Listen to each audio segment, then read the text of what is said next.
मरकस नबी की मार्फत लिखी गई यीशु मसीह की अंजील 10 बाब 46 ता 52 आयत। और वो यरू में आए, और जब वो और उसके शागिर्द और एक बड़ी भीड़ यरू से निकलती थी, तो तिमाई का बेटा बरतमाई अंधा फकीर राह के किनारे बैठा हुआ था।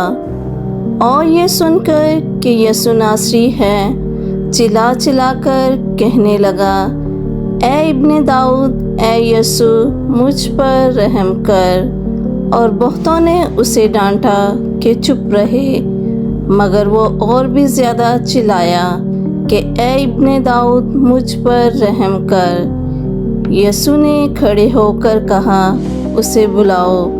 बस उन्होंने उस अंधे को ये कहकर बुलाया कि खातिर जमा रख, उठ, वो तुझे बुलाता है। वो अपना कपड़ा फेंक कर उछल पड़ा और यीशु के पास आया। यीशु ने उससे कहा, तू क्या चाहता है कि मैं तेरे लिए करूं? अंधे ने उससे कहा, ए रबी, ये कि मैं बीना हो जाऊं। यीशु ने उससे कहा, जा, तेरे ईमान ने तुझे अच्छा कर दिया। वो फिल फूल बीना हो गया और राह में उसके पीछे हो लिया।